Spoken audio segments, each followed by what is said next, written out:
जितने nursing colleges, मुझे याद है गोरखपुर में एक नर्सिंग स्कूल चलता था पहले, उत्तर प्रदेश स्वास्थ्य विभाग का।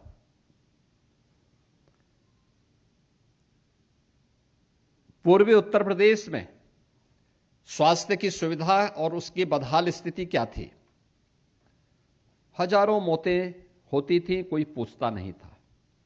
इंसेफ्लाइटिस से मौत होती थी, डेंगू से मौतें होती थी, अन्य तमाम प्रकार के बीमारियों से मौतें वहां पर लगातार होती थी, कोई पूछने वाला नहीं था। वहां एक नर्सिंग स्कूल चलता था गोरखपुर में, जिला चिकित्सालय में। एक बार वहां की जो प्रिंसिपल थी वो अकेली थी, अकेले प्रिंसिपल भी थी और वही फैकल्टी भी थी। वहां जीएनएम और ईएनएम के कोर्सेज चलते थे।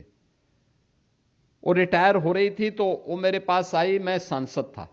उन्होंने मुझसे कहा कि मैं रिटायर हो रही हूं, अब इसके बाद क्या होगा यहां पर, क्योंकि वहां 100 बालिकाएं वहां पे अपना ट्रेनिंग ले रही हैं। मैंने वहां के सीएमओ से पूछा, मैंने कहा भी वहां की प्रिंसिपल आई थी, उन्होंने मुझे बता रही थी क्या मामला है। उन्होंने कहा मैं प्रदेश सरकार को लिखते लिखते थक गया हूं, उनके उसमें कोई भी कुछ भी पता नहीं है, वो चाहते ही नहीं कि संस्थान चले।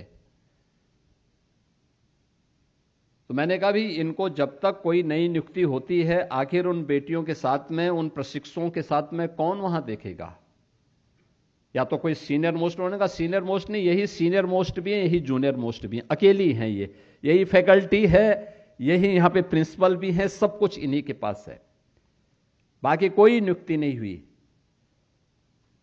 तो मैंने उनको कहा, मैंने कहा ये काम करो, तुम कुछ दिन काम कर लो वहां पे जब तक नई नियुक्ति होती है। तो उन्होंने कहा कि मेरा मानदेय, मैंने कहा मानदेय या तो सरकार से हम मांगेंगे, लेकिन जो सरकार है वो सुनने वाली नहीं है। आप एक काम करिए, काम करिए, हम आपको अपने पास से मानदेय देंगे, आप तब तक वहां पे उन बच्चों को पढ़ाइए। ये स्थितियां थी। और आज हर एएनएम जीएनएम के इंस्टीट्यूट जो बंद हो चुके थे पिछली सरकारों में, उसको हम लोगों ने उत्तर प्रदेश के अंदर प्रारंभ किया है।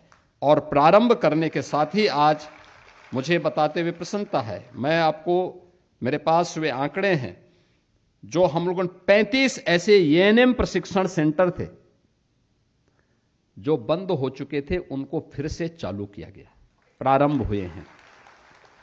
प्रदेश के अंदर 31 ऐसे नर्सिंग कॉलेजेस फिर से, यानी उनको नए सिरे से निर्माण कार्य हो रहा है। नर्सिंग कॉलेजेस, मेडिकल कॉलेज है तो मेडिकल कॉलेज के साथ नर्सिंग का भी, जितना महत्व मेडिकल कॉलेज का है उतना ही महत्व नर्सिंग कॉलेजेस का भी है, और उतना ही महत्व पैरामेडिक्स के इंस्टीट्यूट का भी है। एक साथ चलेंगे, क्योंकि ये बैकबोन है पूरी सिस्टम का। अगर एक डॉक्टर उस सिस्टम का हेड है तो उसका बैकबोन के रूप में कोई काम करता है, तो नर्सिंग स्टाफ काम करता है, और उस नर्सिंग को उस बैकबोन के रूप में हमें आगे बढ़ाना पड़ेगा।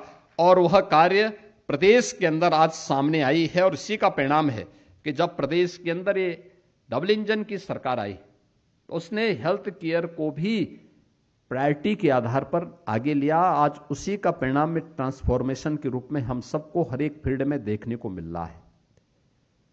रिजल्ट बताता है क्या परिणाम है।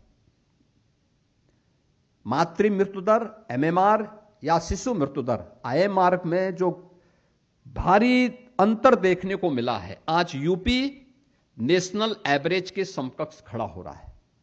नहीं तो ये अंतर लगभग हम 1/3 में थे नेशनल एवरेज के, क्योंकि कोई ये सब कुछ तो भगवान भरोसे चल रहा था, किसी को पता ही नहीं था, और उन स्थितियों में चल रही थी। आज यूपी के अंदर आप देखेंगे कि यूनिवर्सल हेल्थ कवरेज, इसमें यूपी के अंदर लगभग 9.25 करोड़ लाभार्थी इससे जुड़े हुए हैं।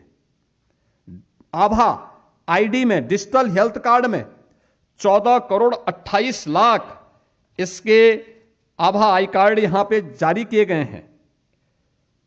976 सीएससी ऐसे हैं जिनमें टेली मेडिसिन की सुविधा उपलब्ध करवाई गई है, टेली कंसल्टेशन की सुविधा वहां पर उपलब्ध करवाई गई है। और यूडीएसपी प्लेटफॉर्म पर रियल टाइम डिजीज ट्रैकिंग का काम प्रदेश के अंदर हो रहा है। और साथ साथ प्रदेश के अंदर मेडिकल कॉलेजेस के बारे में मैंने कहा कि अब वह मानसिकता दूर हुई जब पैरेलल माफिया की समानांतर सरकार चलती थी। हर जिले में एक माफिया, हर विभाग का भी एक माफिया होता था। वो माफिया जो तय करता था उस ढंग से वो विभाग संचालित होता था। अब माफिया नहीं, बल्कि प्रदेश के अंदर हम लोगों ने 1 डिस्ट्रिक्ट 1 मेडिकल कॉलेज की तरफ हम बढ़े हैं। और हर जिले में एक मेडिकल कॉलेज बना है, हर जिले में एक नर्सिंग कॉलेज बना है। उस दिशा में आज प्रदेश सरकार आगे बढ़ी है।